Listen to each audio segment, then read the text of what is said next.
Is it? All right. Welcome to 2025 with WDT. If you're here to hear about everything from bird flu to the LA fires to Snowmageddon and everything in between, you're in the right place. Welcome to When Docs Talk, Hot Tops by the Doc 2025 edition. When docs talk, when docs talk, when docs talk, when docs talk.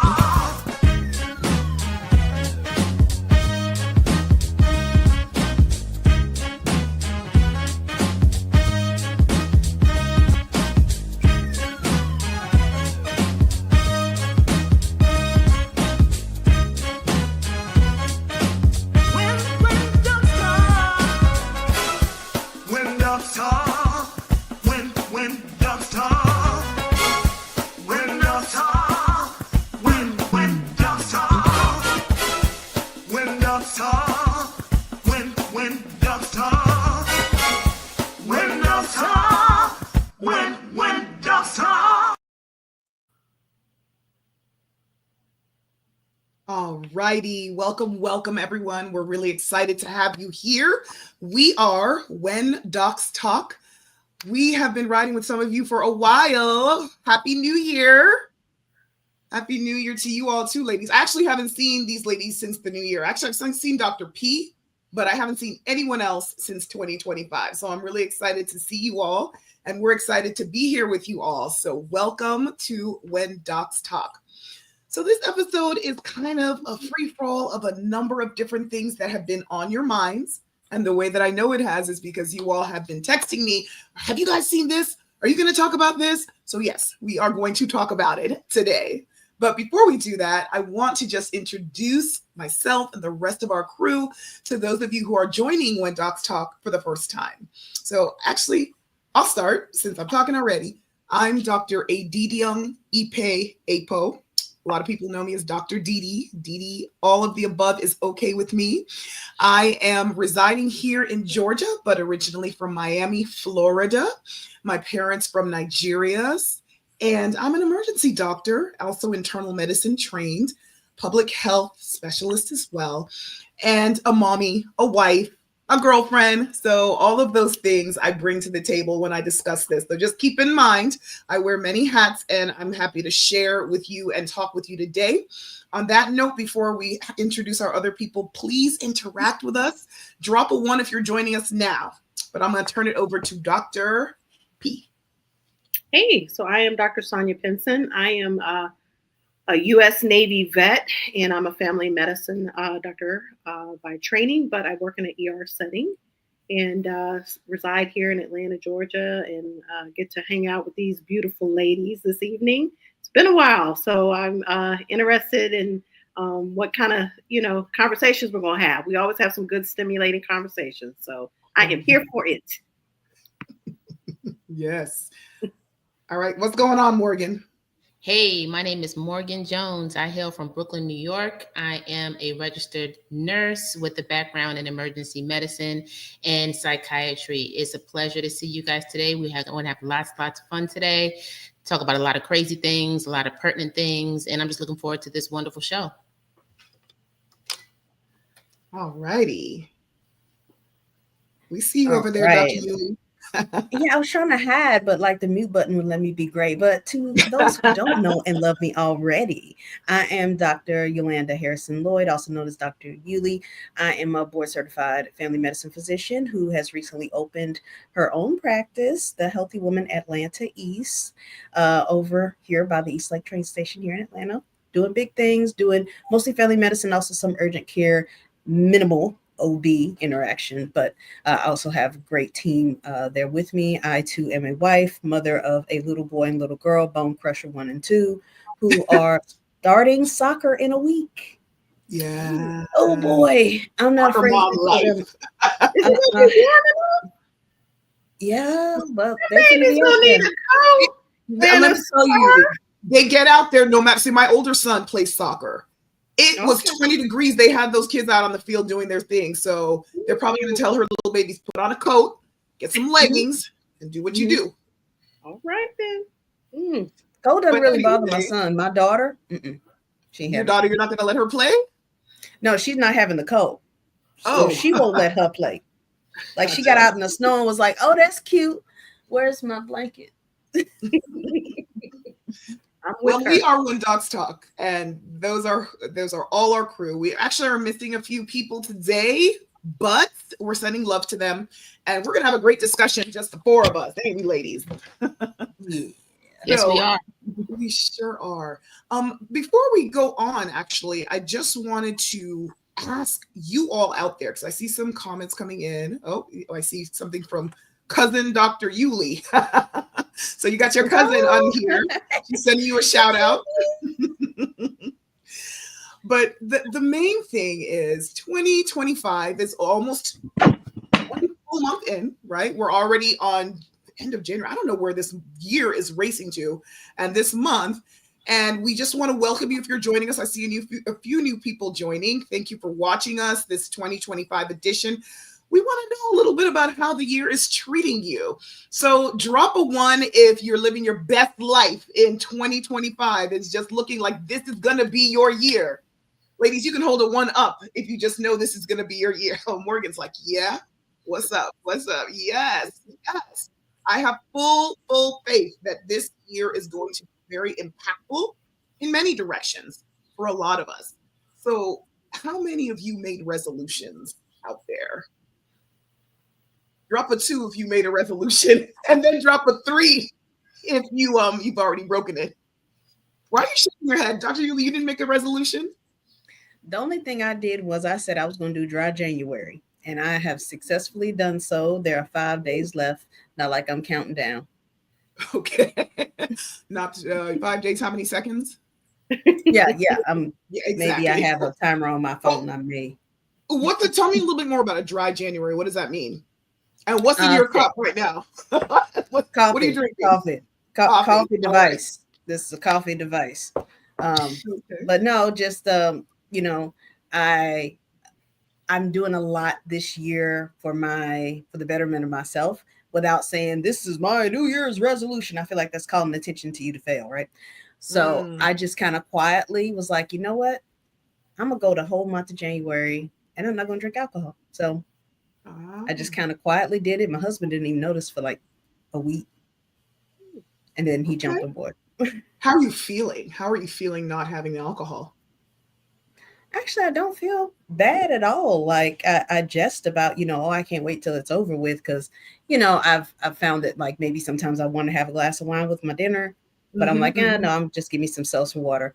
And now it's just reaching for the seltzer water, and the wine is definitely an afterthought. Huh, okay. So I see why people do dry January. It's a good little reset, even if you plan to return to drinking alcohol in any amount. It's a good reset. Absolutely. I could see that too. I could see, and I could also see the habit forming that you're talking about. Like they say, if you do something for 21 days, anything you do for 21 days becomes like a habit. Yeah. Mm-hmm. Yeah. What about you two? Any resolutions? Anyone else dry? Shaking your head. No resolutions? No, why no resolutions? I never like I always break them. So like I said to myself this year, don't even fake the funk, man. When you make a decision to go work out, or you make a decision to go dry or do something like that, just do it and try to stick with it. But don't like set this great expectation up and then feel defeated when you fail. Gotcha. No. I mean, is it bad to set one if you fail, or what were you gonna say? Yeah. No, and I was like, I used to do my reset at my birthday because to me that was my new year. So I never did it for New Year's. It was always September 9th. But I think it is the concept and expectations, and maybe I don't know. It's kind of what she was saying. What Morgan was saying from the standpoint of setting yourself up to fail. And so I think it's just a matter of not even the concept of time or putting some, I don't know, not constraint, but saying specifically, okay, right now, I got to do this. If I don't, then there's, oh gosh, oh, well, I failed. I started back after 5 days, whatever. Instead of just saying, you know what, these are my goals that I want to achieve. These are the things that I want to do. And let me see if I can do those. I hear you. I hear you. I always set resolutions, and I don't believe that if you fail at them and if you don't honor them, that they're not worthwhile, because I still feel like they set you in the right direction and you set kind of overall goals. I don't believe that if you don't make it all the way to your destination, that the journey is not worth it. So I still set them. I have a lot of them, but you know what? I set them almost like wishes on a birthday candle, in a sense. You know how you don't tell anybody when you're about to blow out your candle what exactly you want. So I'll be like, okay, here's my resolution. I'm not telling anybody, except for a few accountability partners, which I think are really important. Yeah. But do you all know what the most common resolutions that people make are? Yes. Yes. Okay. Tell me what you think. I'm going to restart my gym membership. Okay. Yeah, or weight loss. Weight loss. Okay. So weight loss, gym membership. What do you think? Stop smoking. Stops. Okay. A lot of people make that. How about you out there? What do you guys think before I put it up? Because I actually have the answers. Okay, so you all actually named the most common ones, like the most popular goals recorded, especially in the United States, are to exercise more, lose weight. That's why you see all these commercials starting even December, late December, and then January. Every commercial you see is about how you need to get yourself in the gym and lose weight. And then eat healthier for those who are not necessarily trying to lose weight, but just want to live a healthier lifestyle. And then money. Money is always a big goal for a lot of people, saving money, making money, etc. You know, in the African American tradition, remember those black-eyed peas and collard greens, right? For good luck and prosperity and so forth. So those are the most common resolutions. But as you all have mentioned already, only 9% of people stick with their resolutions all year, okay? Doesn't mean that some people don't hit them originally, but if it's a long-term resolution, we find that only 9% are actually sticking to them by the year's end. The biggest challenge people cite is a lack of willpower. You all see the gym spikes in January, everyone hitting it at the gym, and then by February, it drops. In fact, have you all heard of something called Quitter's Day? No, but that is hilarious. Yes, I have. I have been at the gym. And some people celebrate it. I have been at the gym, and it's like they'll have the gym like kind of decorated, like in honor of like the regular people, like the people who've been coming there all this time, not the folks that just been coming for the last 9 days. The folks who are coming like, you know, February 6th and like September 16th, like those folks. They'll decorate those for that day. And the first day I walked in like that, like, what is going on? They explained it to me. I was like, oh, that's hilarious. Yeah. Hilarious. I'm telling you, there's an actual thing. I didn't even know that, but there is an actual thing called Quitter's Day. And this year, so it usually happens around the second Friday in January. So that's when people are like, okay, screw it. I'm done. All right. Resolution, bye.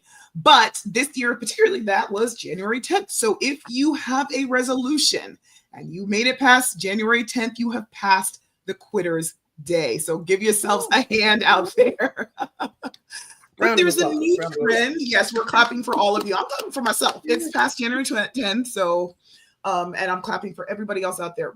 But another thing that you guys should know, and that kind of reminds me of what you were saying, Dr. P, and I think you a little bit too, Morgan.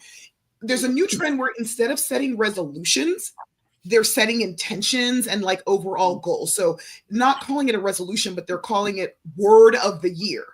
So basically it's when you have some word, either growth or abundance or something to kind of guide your intentions throughout the year instead of saying, I'm going to do this. It's just a theme that you've adopted that year. So I like that too. And I think I've done those too, you know, not just resolutions. I can get with that. I think that's dope. I think, you know, if you're intentional about, you know, completing a goal, or, you know, you said, I'm going to save $1,000 in the next couple of months, or whatever it is, whatever number you can come up with. I mean, or this year is going to be my year to just be more positive. I think that's dope. You know what I mean? I think that's more meaningful to me than a resolution that I know that I'm not going to be able to keep up. I hear that for sure. So and then people doing like vision boards also. Like, You know, standpoint, because once again, that's your vision. Yes. So it's not in this list of, okay, I don't know. It's just something so authoritarian about that list of resolutions, whatever. I say, if this is your vision, your goals and that kind of things, that seems a little bit more palatable too. Absolutely. Absolutely. I was going to say before we jump into the health aspect, because a lot of people, their goals are to be healthier, just healthier. Forget about skinnier or whatever, looking better, getting into your summer body, but just healthier. But before we talk about that, we're talking about vision boards. We're talking about, overall themes and mantras that we have for ourselves. And it's really important that we set sight on the fact that there's no like time frame. There's no race. You talk about how authoritarian it sounds, like we have to have this resolution. Nobody said by the end of 2025, you have to do this. These are just suggested guidelines to motivate us. So people shouldn't be discouraged by that. And we're actually going to have a segment a little bit later this year where we have different people who are taking alternative paths to reaching their goals, who are looking at money and finances in a different way, especially women. A lot of times the way that we're taught to look at money and investing and so forth is very different. So we'll have some really exciting guests later this year. But on that note, before we switch over to health, I want to go ahead and shout out some of the things that we're doing here. So Dr. Yuli, you already mentioned that you have your own practice. And y'all, this lady has billboards here in Georgia, just so that you know, okay? The Healthy Woman, East Atlanta Primary Care. She is doing her own thing and she is seeing patients. Now tell me something for your viewers. Do you only see women? No, I actually see 12 years old and up for regular primary care. The urgent care, I see 10 and up. If anyone walks in the door and they're having an emergency, of course, we can get them where they need to go to, because again, I'm in a clinic. It is not attached to a hospital, but I see men, women, boys, girls, 12 and up. Awesome. So I am still doing the emergency thing. The emergency thing is what I like to do. But I'm glad you said kids. I also am trying to touch base with parents who want to stay out of the emergency department. Okay. Because we have every single one of us on this call have seen people sit for hours and hours for things that if they had the right guidance, they could have maybe taken care of at home. Right. Absolutely. Or even if they couldn't, there are things that are panic inducing, like, oh my gosh, this is happening to my kid. What do I do? And so I want to let you all know about something that I've been working on. It's a passion project for me, for all the moms, dads, caregivers out there who want to feel equipped, who want the panic taken out of parenthood, who want to stay out of the ER. Tune in for more information about this digital encyclopedia crash course that gives you the 1, 2, 3s about what you need to do in any of those situations. Handle your inner superhero with Dr. Didi. So that's what I've been working on. Morgan, I know you have a lot of letters behind your name. What's going on? Well, guys, I'm proud to say that I just became board certified as a psychiatric mental health nurse practitioner. So I'm excited about that. I'm excited about my new journey in life. And it's been a long time coming for me, Dr. Ipe, all you doctors on this panel, Dr. Pinson, Dr.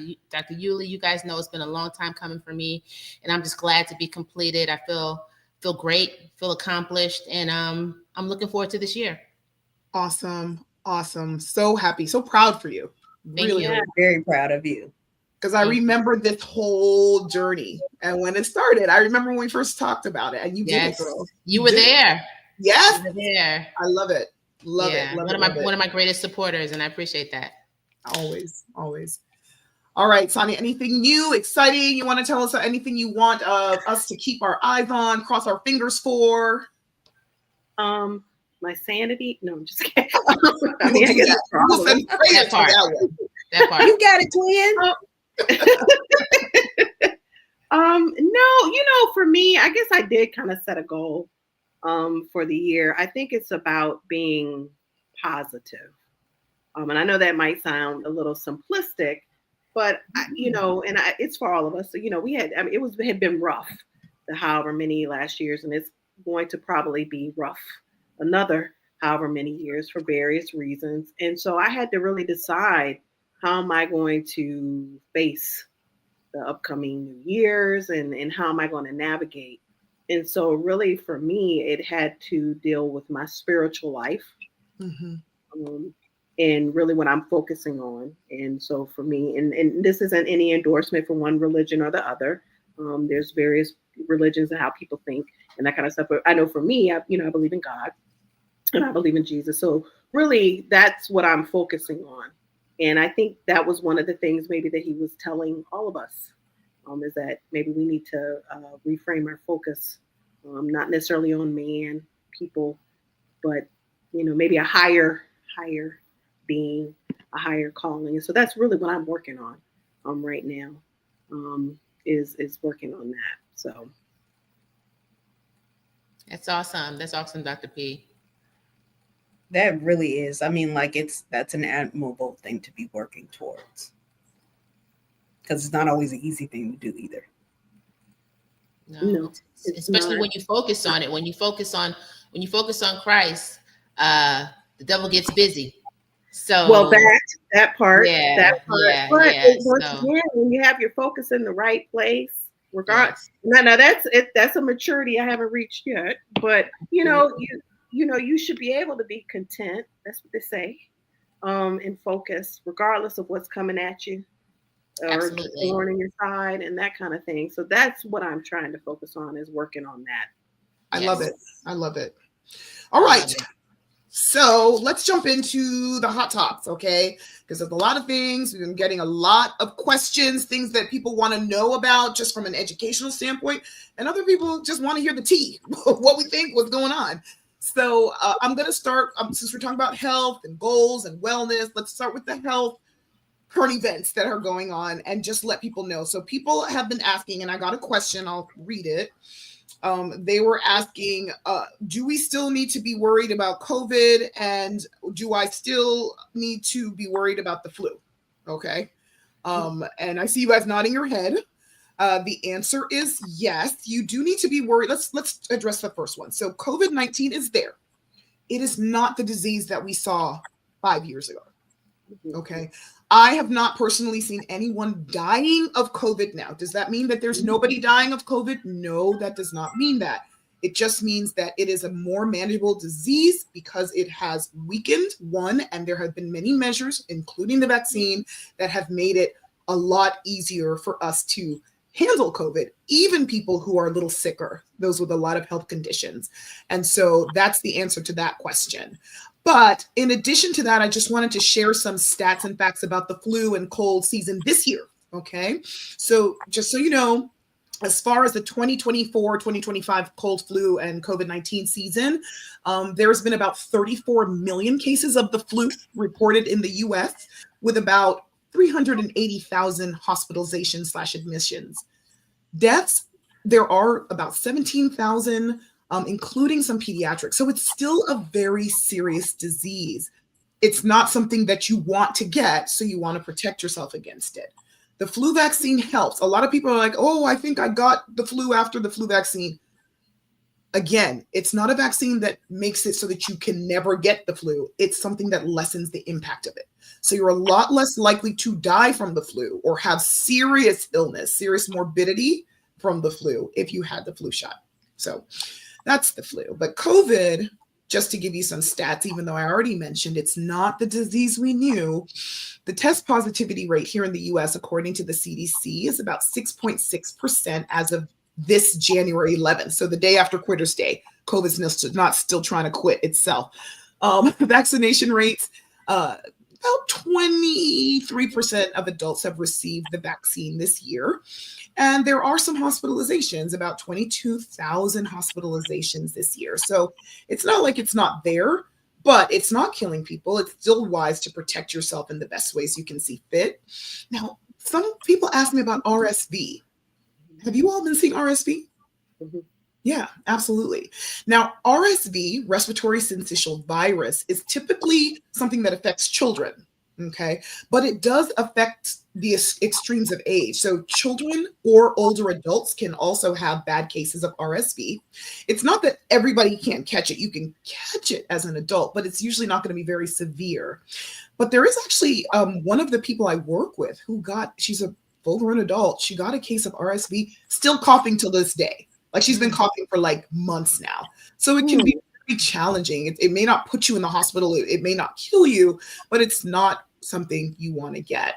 So the current cases have actually peaked across most of the US this cold and flu season, significantly affecting young children and older adults. So we've already talked about the fact you don't want it. So how do you not get it? Okay, so prevention. You want to stay up to date with your vaccines. I know there's a lot of controversy on vaccines, but a lot of these vaccines, particularly flu and things, are tried and true. They redevelop a new one every season, and they do help. We see, like, I don't see a lot of people who get their flu shots who are coming in, like, getting admitted for the flu. Okay. Hygiene practices, regular hand washing, wearing masks in crowded places can still help. And then staying informed. You want to monitor your local health advisories, find out the latest trends, know what's going on. Understand that even if you're protecting yourself, if you have kids that are in the home and they're going to daycare and school, you can also kind of catch it. So just being safe, keeping your hands clean, knowing what's out there. And when you're sick, please, for the love of God, Stay home. Stay home. Stay home. Trust me, your job does not want your sick self spreading germs everywhere. It's just going to cause illness for everybody. You don't want that for your colleagues. So even though you need that paper, or even though you feel like they can't live without you, they can live without you. Take care of yourself. Okay. Stay well. So that's all I wanted to say about cold and flu. Is there anything else you guys wanted to add about either what you're seeing or what you're, what advice you might have in this season? I did want to point out human metapneumovirus did make its rounds around here. Actually, it's been a problem for probably the last 2 really cold seasons. One of our former colleagues at work, he had a loved one who had it pretty badly, and she was in the hospital for a while. But it's a virus, and like Dr. Didi's already said, those preventative measures, wearing masks in crowded places, good hand hygiene, those are all things. And if you are sick and can stay home, please do. Because Dr. Yuli, can you repeat that virus, please? It's human metapneumovirus. Thank you. And I mean, it's as much as, like Dr. Didi said, I know you want your paper, but I know you want to, be better so you can take care of everything. So yes, that would be the only one I'd add on to that list, but the rules still apply. Well, and the other thing is too, I think people, for whatever reason, if I've had, like I say, oh, you don't need an antibiotic, and I'm like, because it's not bacterial, it's a viral, then they think, oh, it's not contagious. Or I've had them say, oh, well, my child had this. It's, they said it was a virus, and I was like, yeah, you got it from them. They're like, what? And I'm like, yes, it's contagious. And so just because it's not bacterial, I was like, actually, they're a lot of times they're higher in, from the standpoint of you getting it and their virulence and that kind of thing. So, from the standpoint of viruses, yeah, they have to run their course. And definitely, there's certain symptoms that we worry about, like from the standpoint of their severity. But at the end of the day, they are very contagious. So you have to use precautions. And I know, unfortunately, a lot of people have jobs that they can't not miss. Right. It can be punitive a lot of times, depending upon their system and that kind of stuff and how they're working. So, once again, mask, hand washing, those simple things, could go a long way in preventing it. Because, we think about how many people we see in a day with all of these viruses, and we're not getting, because of the fact we're using precautions. Absolutely. I'm so glad you brought that point up, because I think that it's kind of intuitive when you point it out like that. But if you think about it, why don't doctors get sick? Nurses get sick, medical techs, all these people who are in front of sick people every day. Why don't we get sick all the time? Some people would think, oh, it's because you guys have built up an immunity. Certainly that's part of it. But no, you don't see my face. When you go to work, you wouldn't even recognize who I am, because all you see is my eyes. That's it. I wear gloves, literally. Anybody will tell you I wear gloves for everything, and wash or hand sanitize all the time. And we're getting vaccinated as advised. Yes. We're getting vaccinated. We're educating ourselves, we're educating our patients, and we're getting vaccinated because it does help. Yes. So I have a question from a dear friend who works for the World Health Organization asking about Paxlovid in Georgia. And it is lovely to hear from you. Thanks for tuning in. So Paxlovid, I would say I have to get the official stats, but I can tell you what's going on in my practice where we're practicing in my department. It is something we prescribe, particularly for those who have confirmed COVID and who also have a lot of comorbidities. So they're diabetic, they have heart disease, they have very bad lung disease. That is something that's still going on, but it's definitely less because we're just not seeing the mortality that we used to see. And so people are sometimes not even coming in with COVID for us to prescribe it. So I can get you those stats, but that's a great question. Thank you for asking. There's another question I just want to throw up here from Dr. Barbara Joy Jones Park. Thank you for joining us.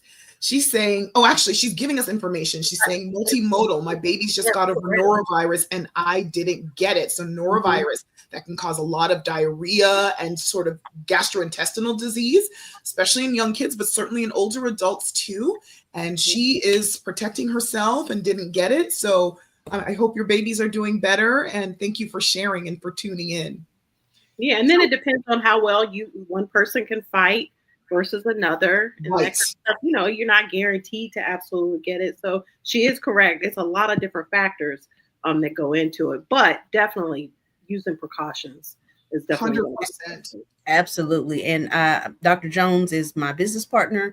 And I know for a fact that besides taking care of herself and taking care of those babies, I know that she is using proven immune boosters for herself. She's a DO, so she's also got another route of medical training that she received that me as an MD did not receive. So I know she's doing a lot of things to kind of keep her family safe. So I'm glad the babies are on the mend, and I'm glad you missed that bullet because it wasn't fun. My Absolutely. daughter came and right on my face, and so I had it 24 hours later. But I'm glad you mentioned that about the immune system. It's really important. And that kind of goes into the kind of things we put into our body, how we take care of our bodies, because we're going to be able to fight that fight against any virus or disease if we're healthy enough to do so, right? So we got to make sure we're getting our sleep because that is a huge immune system disruptor, okay? We got to make sure that we are hydrating properly and drinking and eating the kind of foods that actually fight disease and don't cause disease, because they're either doing one or the other. As a matter of fact, I don't want to not tell you all, not all water is equal, okay? There are definitely a lot of pathogens in the water that we drink, and it's really important to make sure, test your source water if you can and know what's in there, because there are actually waters that are dangerous to our health and that are permissible. Okay, we're allowed to get through our tap water. If you're interested in learning more about healthier water and how healthier water can change your life, go ahead and DM me through this show and we can talk about that, because the immune system is super important. But you know one thing I didn't get today? Eggs. I didn't get any eggs. I went to the grocery store and the egg counters were empty. And so let's, before we change subject a little bit, talk a little bit about this bird flu, because that's another question that I see coming in here. They're like, what's this bird flu? Okay, so the avian flu, or bird flu as it's called, it's a disease. It's caused by viruses that primarily affect birds, chickens, ducks, turkeys, those kind of birds especially. But it can sometimes spread to humans, although it's rare. And it usually spreads through infected bird droppings, saliva, feathers. It usually doesn't spread to people, but if there is close enough contact, it can. Now, I want to underscore this. Cooking poultry and eggs thoroughly kills the virus. So if you eat properly cooked chicken or eggs, it's safe. Okay, a lot of people have been asking, can I eat eggs again? Yes, typically yes. Outbreaks can lead to a culling of birds to stop the spread. And what we mean by that is they're just saying, okay, let's get these birds inside. And they're not putting them in situations that we would normally have them, where they're trying to mass reproduce them and have them mass reproduce eggs. Okay. So when that happens, when they cull those birds, it affects the egg supply, right? So there's a reduction in laying hens. And that's why I couldn't get eggs when I went to the grocery store today. Okay. And you're going to see shortages in various regions, maybe some hit more than others. I know that there are some areas where they have more local farmers, or even people like Dr. Yuli was mentioning. She has a neighbor who grows or farms chickens. So you might not see as much culling of the chickens, and you might not see as much shortage. But because of this, when the eggs do become available, it's predicted that they're going to rise. They've already risen from an average of $1.48 per dozen in 2021 to now like $4. I don't know where they got this 4 from, because my eggs are more expensive than that. So very expensive now. And they predict that those prices will increase by up to 20% at the end of this year. maybe even more with things like the bird flu. But the only thing I want to leave you all with this bird flu thing is you can be safe. Store and cook your poultry and eggs well, and that's going to reduce the likelihood of any sort of infection. Okay. So, tired of the flu, tired of cold. What's going on? What else is on your mind, ladies? Oh boy. Well, I'll just come out with something that's not the big elephant that's in the room, the big orange elephant. Dang, I said it out loud. But let's talk about the NFL. Let's talk about the run that Jaden Daniel just had. For those of y'all who don't know, Jaden Daniel was a quarterback for LSU, Heisman Trophy winner of 2023. And he was drafted, I think he was drafted second by the Washington Commanders. And they went from a 4-10, 4-11 season to, now granted they lost today, but they got all the way to their championship game and lost against, the Eagles, they've got Jalen Hurts, who is freaking phenomenal. He was phenomenal when he was at Alabama. He was phenomenal when he went to Oklahoma. This man, Jalen Daniels, let me just real quick, if you don't like football, just go get some coffee or something for a second.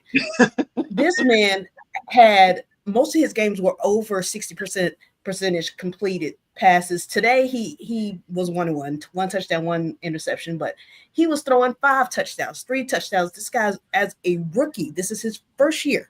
He was in college last year. His first year, he would have been the first rookie quarterback to go to the Super Bowl. He's been playing phenomenal. I know he ain't gonna watch this. Maybe one of his cousins, baby mama Dog Walker's gonna watch this. Tell him from When Docs Talk, you had a phenomenal year. And to Mr. Hurts, I understand you just beat up on my boy. We'll talk about that later, but best of luck to you and whomever is the second team to go to the Super Bowl, because the Bills and Kansas City are playing right now. When I last looked at the TV, it looked like Kansas City was gonna go back. But that's my non-elephant in the room to talk about. Now, okay. We got a Patriots fan here. I hope that's not offending anybody on this screen here. I see one of our viewers. Oh, I'm so sorry because their year wasn't that good. They're rebuilding right now. So, hey, look, I'm a Saints fan. We ain't even got the foundation. We still trying to find a plot of land. So I hear that. But let's take it away from sports. And I do want to mention something else, but I want the other ladies to say something because, again, what I have to mention is very real, but very much so lighthearted. So, ladies, let's see what y'all got to say. Okay, I'm listening.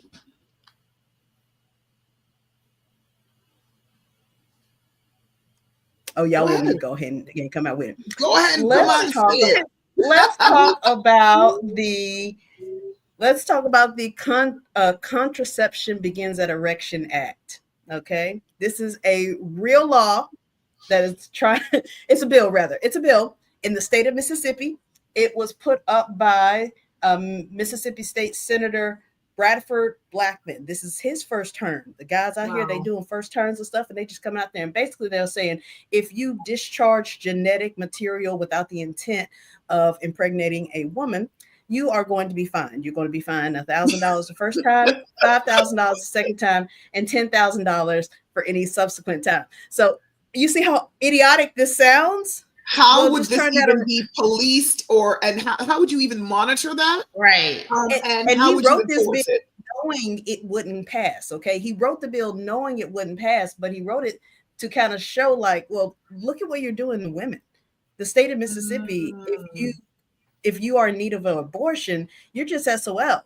So think about these women who have become impregnated under not the best of circumstances, but they're here and they don't have any options. Well, men, let's play the same game we're making them play.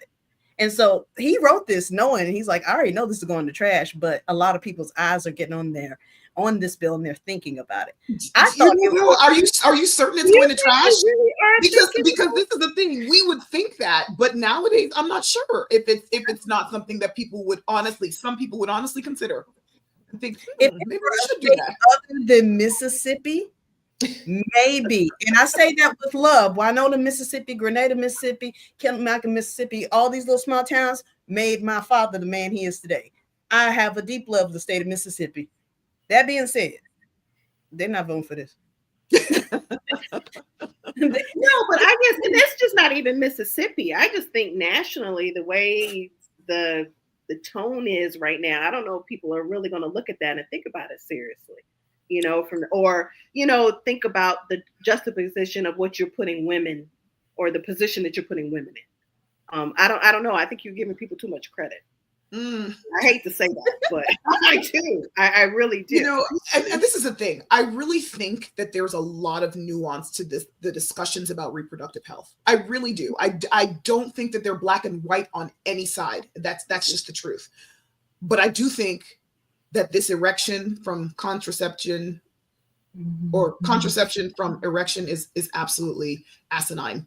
I think it's ridiculous. Yeah. Because honestly, if you just take it down to a very granular level, what are you going to do about people like young men who have what we call wet dreams, nocturnal emissions? They'll be fined. They discharged genetic material. Yeah. But no, the thing is, I'm done. If it would create a good conversation, because I'm still angry at all the stupid commercials I see for erectile dysfunction and that kind of stuff. I'm angry about that. What do you mean? Because we're sitting here threatening contraception for women and women's health and that kind of stuff, but yet we can still have men running around with their hard and just willy-nilly. I don't know. I have issues with that. I think you're talking about the double standard and how when it comes to men's sexual health and reproductive health, it's prioritized and it's valued. I understand what you're saying, but I think that it is a good thing for men to be in good sexual health. Oh, no. I don't discount that. Morgan and I are like, I want them to be healthy, but it's a double standard. It is. And the energy that's put on that one area, but yet not the negative energy I feel that is negative put on the other side of it. I hear you. Well, let's talk about double standards because Morgan, you had something you wanted to talk about when it came to child support, right? You were mentioning that? I did. There was this rumor going around the country that that women, single mothers, would not be able to claim their children on their taxes if the father was paying child support. Women were losing their minds over that because, I mean, how do you equate that? Okay, so he is paying child support. I get that. Thank you. However, as the custodial parent, most times it's the women, you're the custodial parent, and you're not just pouring your finances into this child, you're pouring your time into this child. So how do you get to, how does this administration, it was supposedly coming from this administration. How does anyone get to say, oh, well, you can't claim this child. He's going to claim this child because he's paying child support. Like, that's another nuanced one, right? Because I definitely agree that there's more that hit real close to home, Dr. Ipe. I hear you. And actually, I kind of heard before you told me about it. I heard from another mother who was a single mother for many years, and it hit her very hard because yes, it's true. It's not just the money that raises a child, right? It's who's waking them up, who's feeding them, who's taking them here and there, who's at night with them. Like there's a lot more that goes into child rearing than the money. Yes. And so if there are now changes, I definitely think we need to create a situation that encourages the fathers to be in their children's lives and preferably not only financially, but is it fair for the custodial parent to not be able to claim the child on the taxes in the way that they were going to before? I mean, that's really very interesting question. And you say it's a rumor. I don't know. Maybe it is something that's being considered. And then the other thing is, I mean, really, what is the criteria and that kind of stuff? Because I know from, some cousins and stuff, like it's a matter of like who got to H&R Block first, and who had the Social Security number. And that kind of stuff. So, with Dr. Pinson, you have some men that are only contributing about $40 a month. you know, depending on their circumstances. How does that equate? You know what I mean? Exactly. No. How is that fair? Mhm. So You can get one carton of eggs. If you can find them. If you can find them. I just know as a mama, I don't know how fair that sounds. Well, it should be then from the standpoint that there should be some certain level of criteria that, once again, it can't be that just whoever gets there first or whatever, or that kind of stuff, like really something set in place, you know, from the standpoint custodial parent, that kind of thing. And, you know, in order to do that. I have one thing to say. Go ahead. Mamas, guard those social security numbers. They can't do nothing without them. Guard those. But you don't think that the fathers will know the social security numbers of their children? Not all the time. Not all the time. Hold that down. Wow. Hold that down. Keep it under the mattress. Keep it under the mattress. Stay ready. Nothing without that. Get ready. Can't do nothing without that. That is a really, really important topic. You know, there's a lot of things that are going to change, as we all know. Sonia, you had some things that you wanted to talk about that were emerging and so forth. Yeah, so I have to admit, I have not been watching the news. However, there's a lot of things that have been going on that people, it's a buzzing and that kind of stuff. So you can't help but not hear it. And I, just looking into it. So one of the things that happened, I think it was Wednesday, was that they have put anybody within the U.S. government that was attached or had any dealings with diversity, equity, and inclusion. They were put on paid leave. And the departments were then told to figure out how they were going to phase them out. And so they're going to be an end to that. So, what's going to happen from the standpoint of then we don't have measures in place that is trying to bring diversity, equity, and inclusion. Right. To make it, I like when government looks mixed and a reflection of what our nation looks like, and just because we're including people does not mean that we're excluding anyone. And right. I think that's the concern. Like, why do you feel like you're being excluded or something has been taken away from you because we're trying to include everyone? So I'm concerned from the standpoint of moving forward. What are government, our nation, even in our schools, and I know they have been doing that and talking about it in our businesses, but now from that government level to not even have that level of protection, it's a little concerning.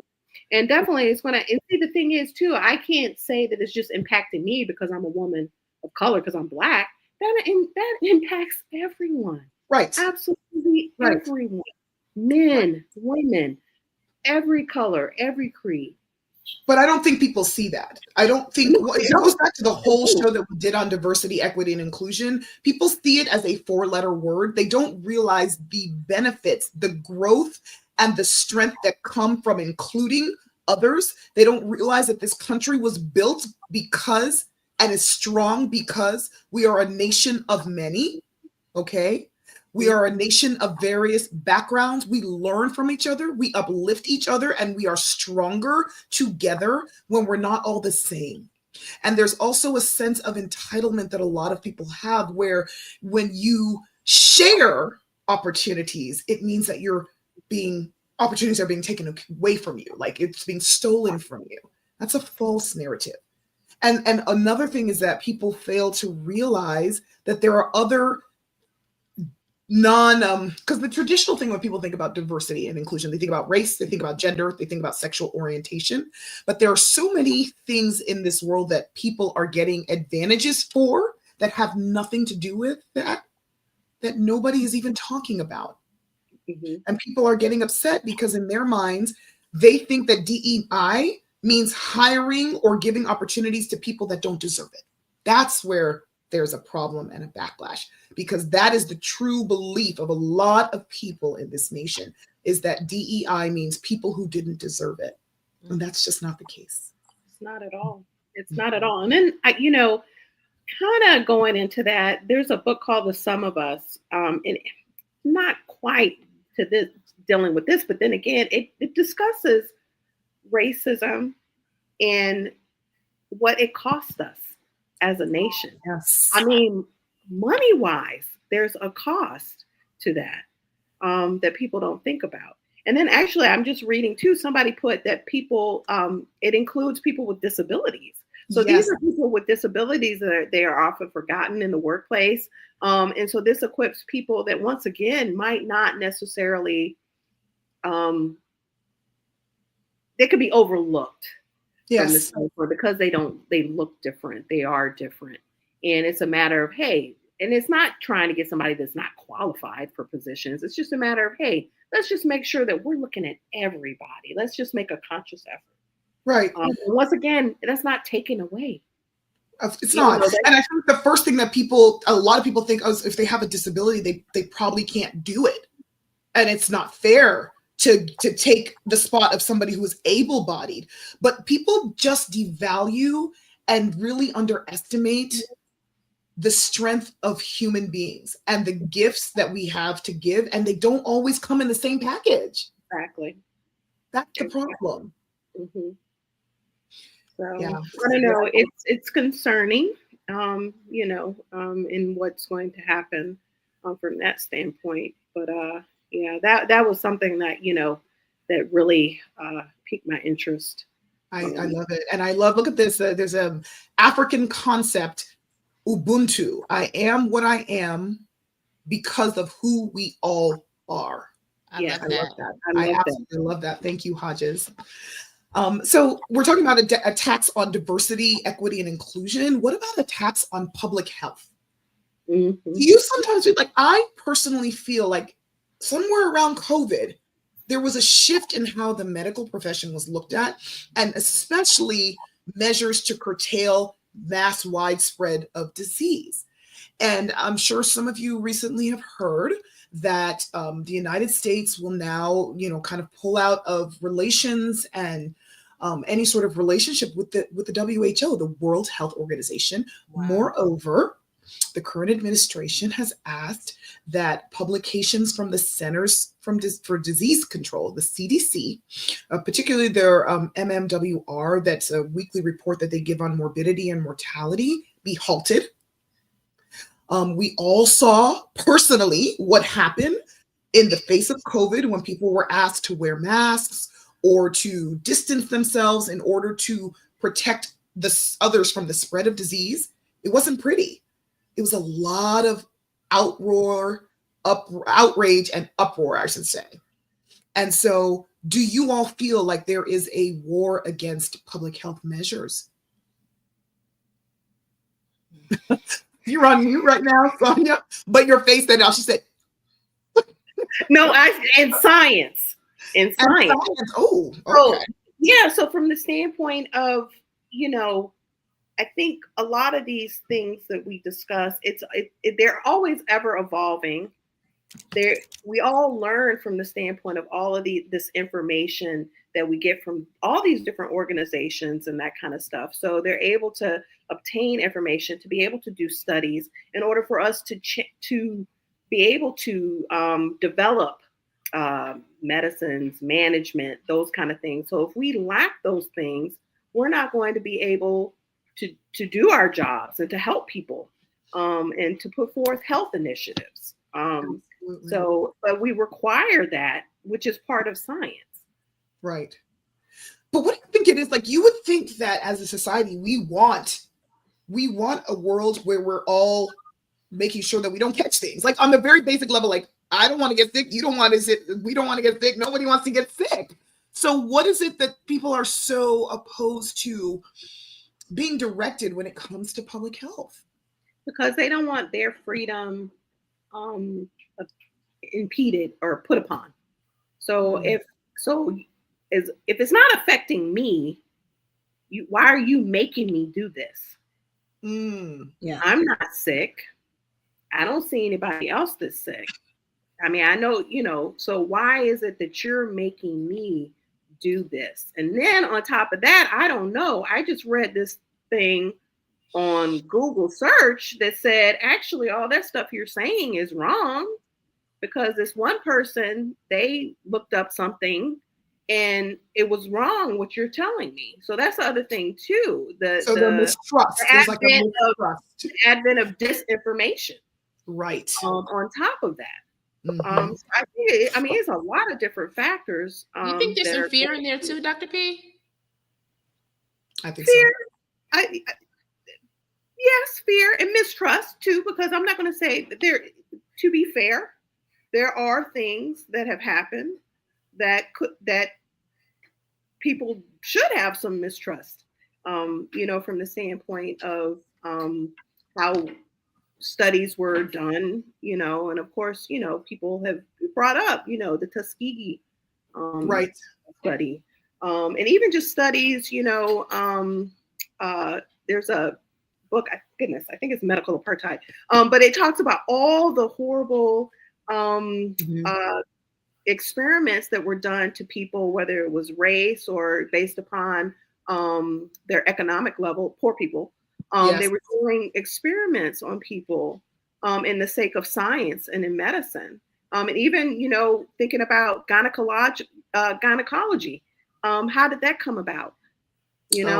Modern day gynecology. There was so much experimentation on women's bodies, on Black women's bodies, that it would be very, very sad if you read that history. So yes, I think there's fear. So no, you are correct. There is, but once again, I think you can't then just stop all information. I think that's my concern. If you're stopping the information, you're stopping the way that we gather information and that kind of stuff, because then it's just going to get worse. Yeah. I think it's more so a direction on them not only stopping the sharing of information, but to maybe funnel all information given through channels that they seem to think are more palatable, if that makes sense. What do you mean? Just say it's plain and simple, because I know you. It's like you were trying to hold back. What you trying to say? I am. It seems that we have had certain people want to hear certain things certain ways, and that crowd of people has gotten larger, or at least more loud, more vocal, more in your face, and those are the people who are saying, well, I'm getting all my information from ABC TV, and EFG is putting out all this information. It may be true, but I don't get my information from there. So I want to stop seeing stuff from there and just focus on ABC News. That's how I feel like it's going. Yeah, for sure. Again, I'm still holding back, but y'all get what I'm saying, right? I get what you're saying. I definitely get what you're saying. And that's in everything, right? That's from health all the way to the environment, right? Because the next thing I really want us to talk about a little bit is what is going on in this country, where half of it is burning on one side and the other side is snowing in Florida. I grew up in Miami and it never snowed when I was growing up. And granted, New Orleans got 6 inches of snow. New Orleans. Jamaica got snow. Jamaica got snow. What? In the mountains. Like the island. Stop it. The island, Jamaica, not Queens. Jamaica snowed? Yeah, it snowed in Jamaica. Literally, I can't. Let me just make sure I'm understanding this correctly. In 2025, it snowed in Jamaica? Yes. Oh my goodness. That's crazy. Well, I guess there's no global warming because it snowed in Jamaica, so global warming's over. Yay! Right? No? I mean, it's crazy. Were you guys okay here in Georgia? I know that on one day with the snow, because we're not very well equipped to handle snow and icy conditions here in Georgia, it took me 4 hours to get to work. My drive to that particular hospital, that particular site, is usually 20 minutes. It took me 4 hours. People were stuck in the snow. My car couldn't move. In the areas it could kind of move, other cars were stuck blocking it. We all had to get out of our car, walk. Like, it was crazy. Come on, man. We didn't learn from 2014. No, we didn't. The truth is, I realize that in general, whether we're talking about health or whatever, there's not a lot of emphasis placed on prevention and being prepared. Those are things that we just don't seem to value as much. So if it doesn't happen that often, it's like, Why spend the money? Why spend the time? It snowed in Texas, covered with snow in Houston. And it does snow in Texas sometimes. That's not that unusual. New Orleans with 6 inches of snow, I can't even understand that. Yeah. But I really can't understand Jamaica. Like, I'm going to say an extra prayer for this world now that you told me that it snowed in Jamaica. Yes. But on the other side of the country, because we are all here based in on the East Coast in Georgia, we are sending prayers and lots of our thoughts and a lot of good vibes out to our brothers and sisters in California. There has been a lot of damage. I'm talking about people losing their entire homes. Basically, looking at the most recent stats, there has been 40,000 acres in California burned down. That's an area larger than San Francisco. Okay. At least 28 people have lost their lives. Nearly 16,000 structures have been damaged or destroyed. I personally know people who have lost everything in their homes. I have an attending. This is somebody who trained me when I was studying to be a doctor, who lost her entire home. And this is very sad. It's heartbreaking, and it's shocking, because we always hear about kind of California wildfires and so forth, but you never imagine that whole communities can be wiped out by a fire. And it's still difficult to get under control. And the thing that makes me the most sad, aside from all the destruction and the lives lost, is the fact that this is also now politicized. That I've actually read in certain places, oh, well, they're crazy over there on the West Coast. Maybe they deserved it. Isn't that crazy? Like, how crazy, how inhumane could that be? I want to know your thoughts. Do you guys know anybody over in California that's suffering? No, my prayers go up over there. Absolutely. Absolutely. I do know a couple people who are over there. I have a couple family members who are over there. Luckily, there was no loss of life or no loss of complete homes, but the stories they're telling are nightmarish. And absolutely nightmarish. Yeah. Absolutely. You know what else is really disturbing whenever I hear about it, there's a little bit of callousness, because they're like, oh, it's all these Hollywood stars. And first of all, there are a lot of working class people, impoverished people who also lost their homes in communities that are not affluent. But it makes me really wonder, when did we start getting to the point where, oh, if you have money, or if you're affluent, or if you're a different political party, or if you're a different, like, we just don't care about you. Like, we shouldn't feel that sorry for you. Like, when did we become this? I don't know. It's devastating that people can even have that thought, that just because, you're privileged, it's okay for you to lose everything, or you don't have no clue of who's lost what, but just to say over there in California, oh, you guys, Mm-hmm. it's horrible. Yeah, absolutely. Well, once again, our prayers go out to California. We're hoping that the situation will be resolved in many neighborhoods, because it's still an issue. And we pray for those who have lost so much. We're really thinking about you here. We're talking about politicizing things. And the last thing I want to talk about is another issue that people have been asking about that impacts us as healthcare professionals. Somebody asked what we should be thinking about doing, or how we should intervene, if we should intervene, on the recent immigration trends. And specifically what I mean about that is, we have heard that there are mass deportations that are underway, and there are some that are already happening. And certainly we understand that resources are limited in this country. We understand that, we have to make sure that people come into this country in the proper channels.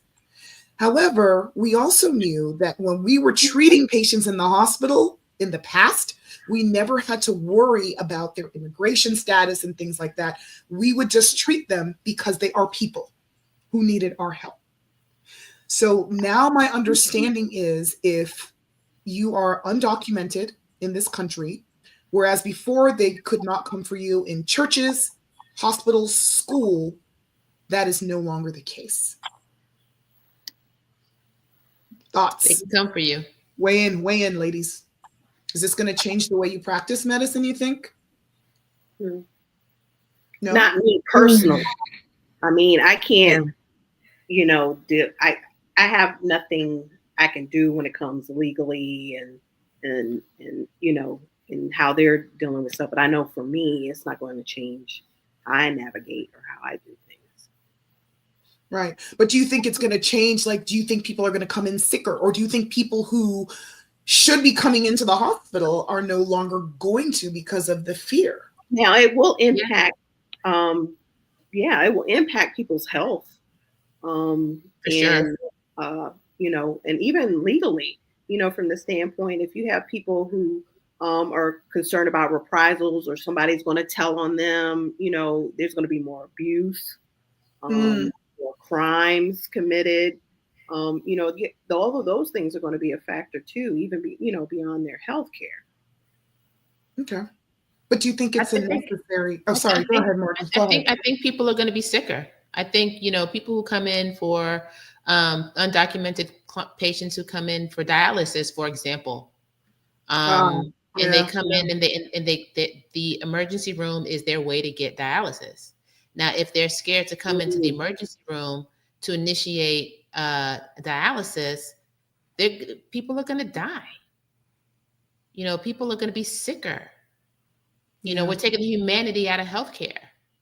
Right. I mean, not us, but the government is going to make people fearful to seek help. Okay, so let me play contrarian. What if somebody were to say, what about the people who were born and raised in this country who can't get adequate health care because there aren't enough resources? Is it a necessary evil to protect the people who are ours, our own? They come in, they get help too. I think they're No, go ahead. I'm sorry. I didn't mean to cut you off. No, go ahead, Dr. Yuli. You're fine. That doesn't mean that the person deserves help any more than they do. That's not the problem. The problem is how come there are not the resources available? How come there are so many rural access hospitals in places that have higher percentage of undocumented immigrants? And now you're telling these small hospitals like the one I used to be at in Arkansas, hey, we'll come in, when we get good and ready to come get these group of people. And then you have people who may work there who say, okay, well, that's a good thing. It keeps our health care for us. But does it though? You see, I think there's a lot of missing of the point. No, because the other thing is though, from the standpoint of that community, even, you're saying, okay, they're coming in, taking away from my health care, but then what other things are they doing for your community? From the standpoint of all the jobs that they're doing in your community. So, I think you brought up a great point, Morgan, from the standpoint of we're taking away humanity,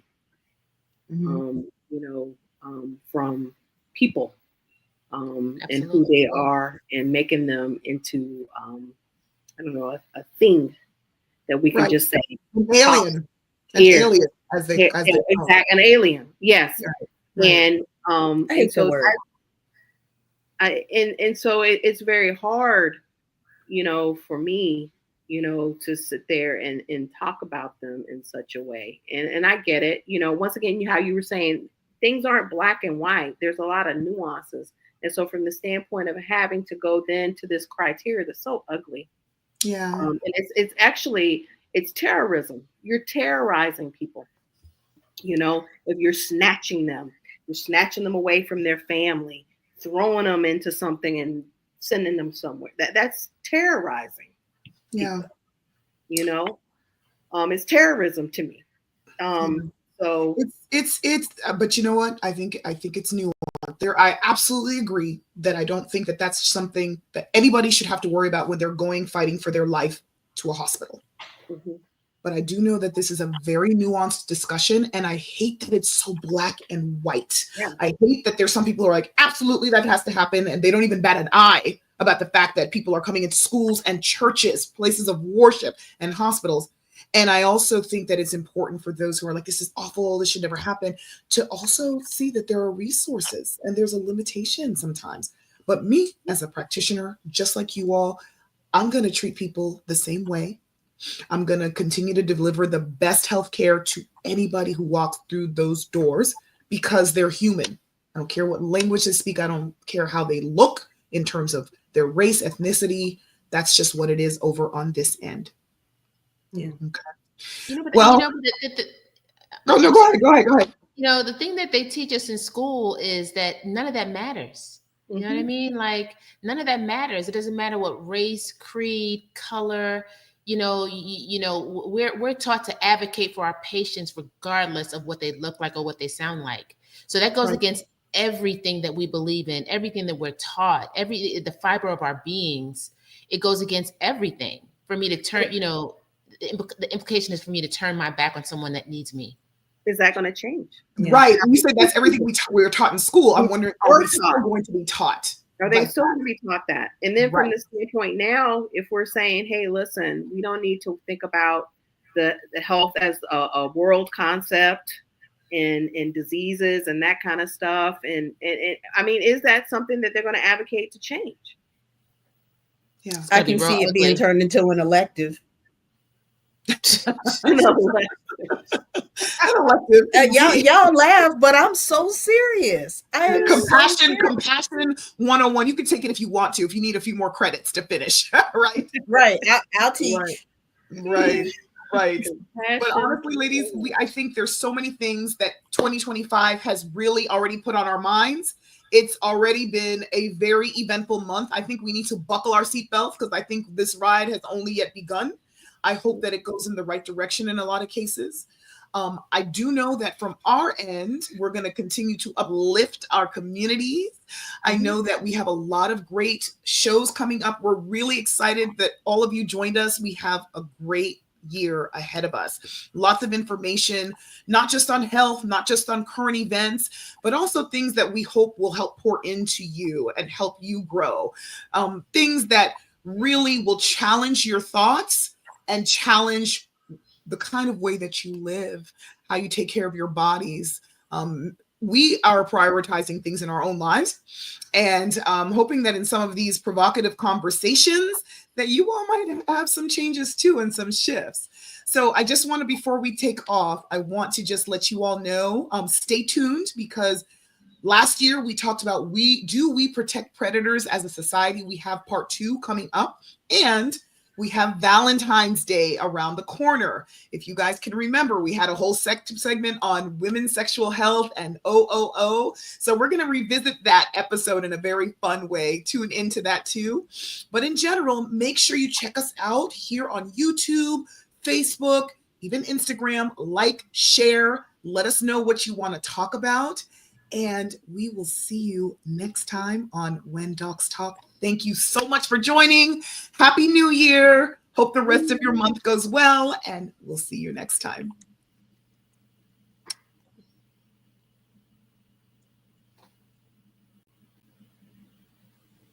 When dogs talk, when dogs talk, when dogs talk, when dogs talk.